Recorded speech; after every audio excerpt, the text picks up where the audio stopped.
The City of Joburg has been left without a council speaker, this after the ousting of Colleen Makhubele. Congress of the People showed her the door after she joined the South African Rainbow Alliance. She joins us now to tell us her side of the story, as well as let us know what this new formation brings to the table. So good to have you with us this morning. Shall we say former speaker? Former speaker, the president of SARA. Former speaker and president of SARA. Now, you sounded and looked just as surprised as I think many South Africans were when COPE announced in the media that, as they put it, you pretty much sacked yourself. Yeah, good morning, Tammy, and also all the best to the proteas. We were all shocked, shocked because this move was unexpected, and the reasons for the sacking are totally disingenuous. And because President Lekota was very much part of the process of the formation of SARA, and he was driving the interaction with various presidents, recruiting them to come and join SARA, be part of what we're doing. Even last week, Wednesday, we're together recruiting Pastor Mukuba's church to come and be part of it. So he knew exactly what we're doing, and presidents were given an opportunity in September to go and consult with their structures and come back and give a go-ahead to now formally register SARA and to go ahead with a campaign of register to vote, the posters that you see, everything. President Lekota came back and gave the go-ahead. It's on footage, it's on everything. And we're sitting expecting him to come to a meeting now that we've got collateral posters out. We're supposed to plan for this weekend, voter registration weekend. And here I am, I'm getting sacked on television. No warning, nobody was informed, not even the presidents of the different parties and alliance partners that we have were given that opportunity, at least, to have the first bite of what was coming. And I really sympathize with my coalition partners in the City of Johannesburg, because the ripple effect of that sacking is that I'm, of course, now not a speaker. I could not have given them any warning. I found out at the same time as they did, unexpectedly so, because it wasn't supposed to be. All of us had agreed in SARA to move in this fashion. People are still in their own parties. SARA's an alliance. There are still councillors wherever they are, but we're moving in one fashion. So for that, I couldn't have prevented it. I could not have forewarned them. I know there are urgent things that needed to go to council. A lot has been disturbed. It's nothing that I had pre-planned or unintentionally or intentionally, meant to happen. What I'm finding quite surprising is, were there no warning signs? Because, I mean, you and Mr. Lekota were working very closely together in COPE. You say that it was the two of you trekking from one organization and one church and one party to another to try and recruit people to come and become part of SARA. Were there no warning signs beforehand that there may be areas of discontent from Mr. Lekota's side? Look, we started to see some warning signs when I was chosen to be the leader of SARA. And my view and other presidents' view was that he was hoping he would be the leader of SARA. So he was interim president of SARA, was he not? No, in fact, we had put him as a president emeritus of SARA. So he's in the structure. If you're going to sack anybody for being in SARA, he should have been sacked as well, because the structure is clear. He was the honorary president, president emeritus. I'm the executive president, and there are other leaders that are also in the structure. So he was fine. We're presenting this structure to everybody. But, South Africa is not ready for women leaders. And you witnessed 4 men 3 days ago sitting at the birth canal of SARA, wanting to kill SARA for no reason, because this child looks like a girl. If it was a boy on the poster of SARA, I don't think COPE would have walked out. But because it's Colleen, it's a female, and there's a reason we don't have female leaders. There's a reason BRICS was here, 46 male presidents, none of them were female. When are we going to be ready for a woman, for a girl to be in a leadership position in this nation? Would you not perhaps also put this onto the table, that maybe it doesn't matter whether it's a woman or a man, that Terry Lekota wanted his face on that poster as the president of SARA? So, look, gender aside... It can be. I mean, if you look at the party as well, and I don't want to dwell much in Cope, because for me, let the dead bury the dead, you know. He's been a president ever since inception, and whether the party will go into Congress to elect a new leader before the national elections or not, God knows. So these are typical African leaders who will never leave the stage, you know, who will never then give an opportunity to young upcoming leaders. Whenever that opportunity comes, you become a Herod, waits at the birth canal to kill the child that will be king. This is what I think is the real reason. Other than that, COPE has been involved, given approval. They've been at the forefront of this thing ever since. But I've accepted the termination. And in fact, for me, life is with SARA now. I'm moving on with SARA. I've dealt with the emotional shock and sadness and tears that I had to go through, because it was truly unexpected. So you were traumatized by this announcement? Certainly, I was. What was your immediate reaction, and how did you first find out? I was sitting in a meeting with the other presidents. In fact, we were waiting for President Lukota. We meet every Monday, you know, to plan SARA with different alliance partners. He said he was not feeling well and he had an urgent meeting to attend to in Kempton Park. Then we continue with the meeting. We're planning for the upcoming weekend. I get calls from journalists like yourself. Reporters are phoning left, right, and center. I don't know what is happening. I thought it's something to do with the City of Joburg, to be honest with you. And when we broke for lunch, I look at my phone. Everybody was there. We were all shy. Literally, I was dumbfounded. I first thought it was a joke until I saw the press briefing itself. Then I had to put up my big undies and suck it up. You know, emotionally, I went through the turmoil. And now I'm okay. I did communicate with the chairperson of our political management committee the following day to say, at the City of Johannesburg, you know, to say, look, my apologies. This was not meant to be this way. COPE was fully on board. I didn't see it coming. Nobody saw it coming. I know the implication that it has, not just on the Joburg coalition. It has a ripple. We live in an ecosystem with different parties, and this coalition affects Ekurhuleni, it affects every other municipality because of the partnerships. And I was holding a key position.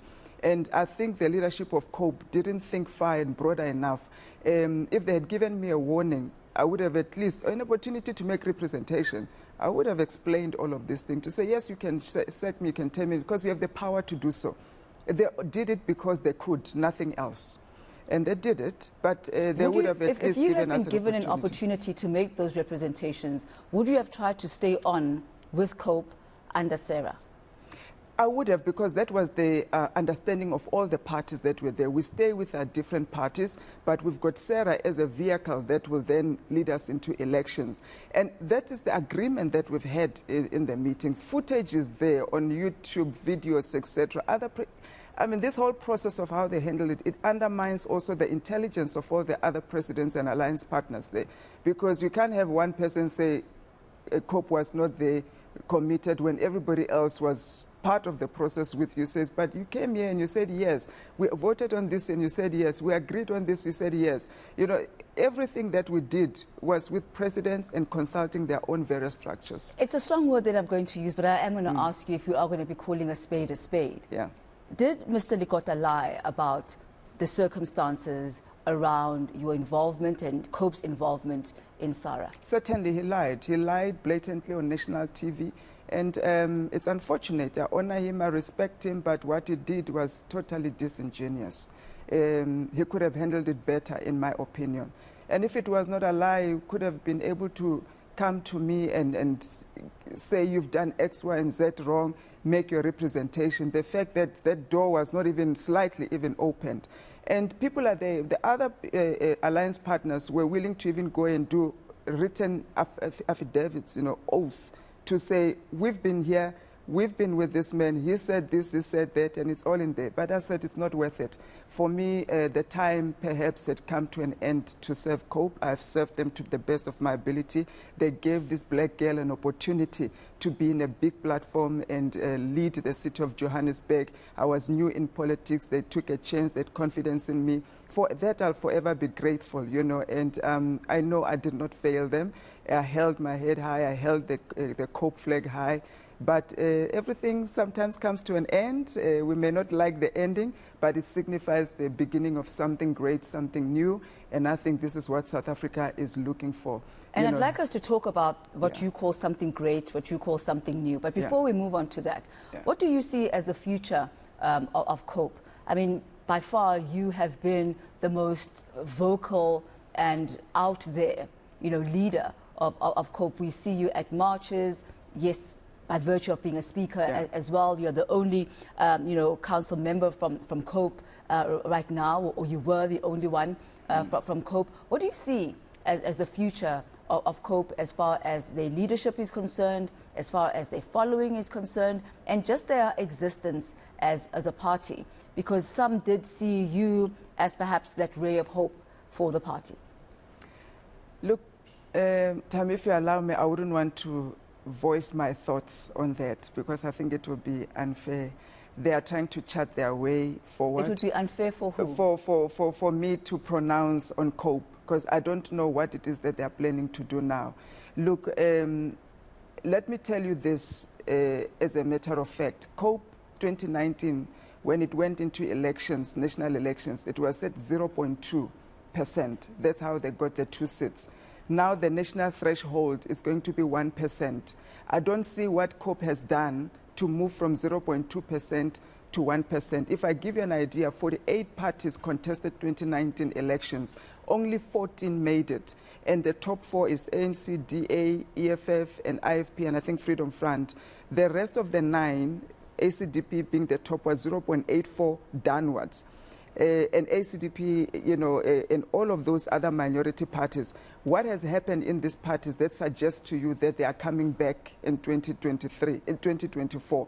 What have they done that suggests that they have grown their membership base, they've made an impact, built trust with the electorate, and gave confidence that they can actually deliver anything of value to South Africans? So I base my assertion and our view of forming SARA was based on that. To say at this stage, all of these minority parties have really not made an impact and have not really served the electorate well with the votes that they were given. But if this had combined their votes from ACDP onwards, those 9, they would have been the 4th largest party in South Africa. They would have been able to have a voice to push policies, to implement programs, to be actually serve your communities that have voted for you, that deserve some kind of a service from you. So for me, you're asking me a difficult question. I don't want to answer it in my opinion. I'm answering it in terms of numbers, which don't lie. From 0.2%, which you were likely to get a 2nd seat because of number crunching, they could have gotten 1 seat. What have you done as Congress of the People right now that suggests that you have grown that base to 1%? That is the question that they must answer. And as far as SARA is concerned, what is the way forward for you, and what are your expansion plans? Look, I think SARA has launched in an unexpected way nationally, and we appreciate the support and all the positive feedback that we've gotten from people that we don't even know, and also the criticism that is allowing us to sharpen. Where to from now? We are going to the 18-19 weekend. We encourage all South Africans to register to vote. Henceforth, we're going to be all over. In fact, maybe this presents an opportunity for me. I'll be traveling throughout the nation to every province now to engage physically, connect with our voters, campaign and mobilize on the ground and tell them about our message.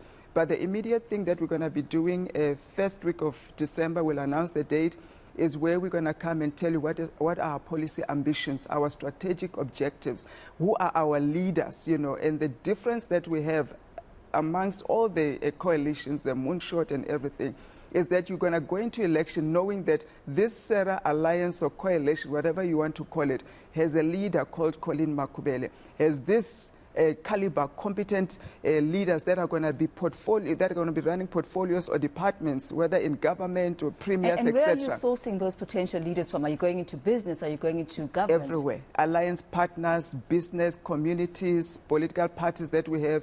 One thing that we've been missing in our democracy, we have an opportunity every 5 years, like now 2024, to get rid of bad leaders. But we don't have a system that says, how do we select the right leaders? Because that's a very good question. And in SARA, one of our distinguishing factors is that we're not going to come because you have 3 numbers more than me, 4 numbers more than me, want to be a kingmaker, therefore make me this position. It's not about position and power. We have a system of looking at competency, qualifications, moral standing, character. And that's how we're going to be selecting our leaders now. Not after you come and you have, you know, done your best to get 3, 4 numbers above another and you think you're going to come and bully everybody. No.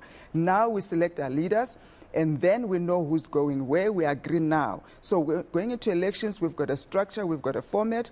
Post-elections, we don't have time to be fighting for point positions. It's time now to go back to work. How confident are you of the impact that you are going to have within SARA? Obviously, they selected you for a reason, to be the president of SARA. Many would argue that your impact is very much, provincial. It's very much limited within the Johannesburg municipality.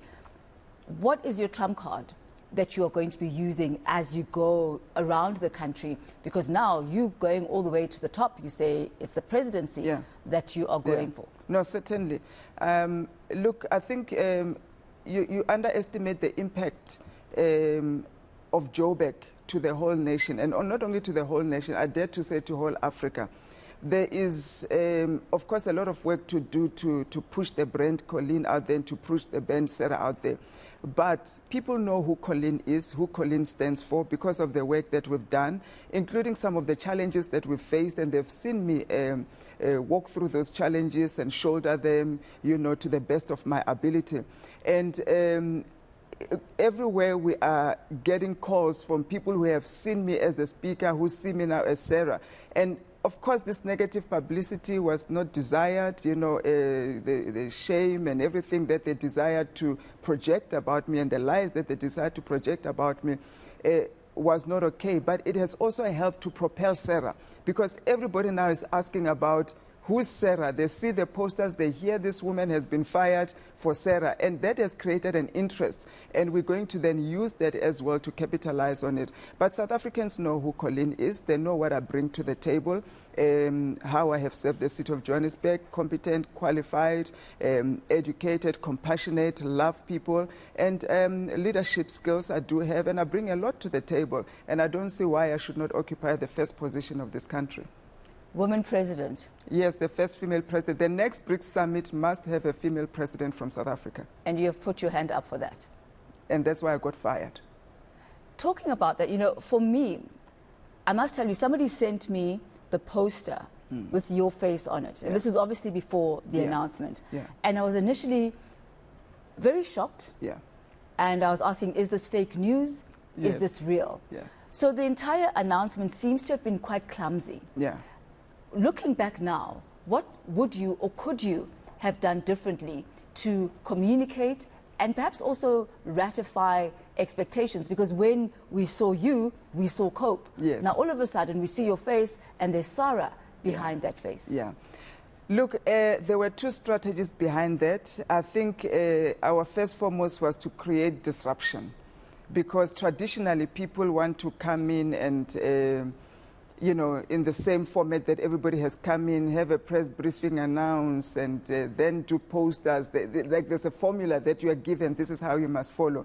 If we're going to disrupt the political structures and systems of this nation, we can't come in the same way that other parties have come in. Otherwise, we're just like the rest. And one of the things that sponsored that thought was because throughout our journey building SARA, from August, we've been calling media to come. And I wish media had come to some of our press briefings, because President Lukhota would have sat there and he would have been communicating this vision. And media did not come. You know why? Media was not interested until there's a controversy, because that's how the world works. When you get a shock, there's a controversy, you want to go and understand what is happening. And that was executed very, very well. Everybody was asking themselves, what's the story, what's happening? We didn't anticipate the firing, though. We were going to have an announcement proper and, build it up from there. But then the firing just kind of threw us off the rail. If I could do something better, I think perhaps I would have communicated more with President Lukhota to understand how he was thinking and feeling, to avoid the Monday scenario. I think that's the only thing that if I was to go back to change, I would change. But other than that, the way SARA came in, she came in unexpected. She came in like a child that, did not follow any rules. And we are happy about it, because those that are hungry for change, they don't want the same thing, they're tired of, status quo, they resonate with it. SARA will not resonate with everybody. I made an example, and Rev Makhubele, I'm quoting his example now. He said, Bob Marley, when he first released this reggae music many years ago, journalists will come to him and say, this genre of music, we don't understand it. There's no audience. What are you trying to do? And his response was that this music will find its audience. I'm not doing it for everybody. It will find its audience. And many years after he's gone, his music is still finding audience that are being born. SARA is like that. It's not like what you have tasted and seen before. And it's finding its audience. People that know that minorities must come together, must unite under one banner. Stop confusing voters. 492 parties registered for IEC.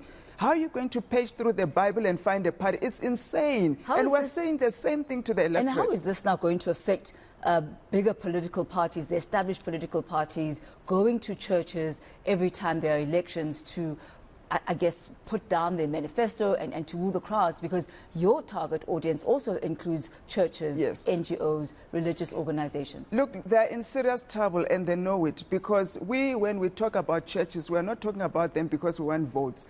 We talk about churches because we believe in the church. We have the moral clarity that the church bears, and the church knows us, and they've been walking the journey with us. So we are not coming there as people that just want their vote and we're going to go and do something different. To the contrary.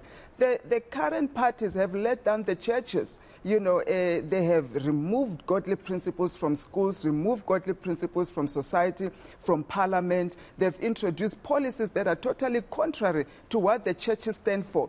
And here we are. We are from the church itself. Most of us that are sitting around this table of SARA have the same moral clarity and moral beliefs. And we know that without social order, social control, without getting godly principles back in our society, this nation, we can't remedy its fall. It's really going down. I'm going to have to let you go, but I really can't let you go without asking you this question. Yes. That you leave the city of Johannesburg in quite a mess at the moment.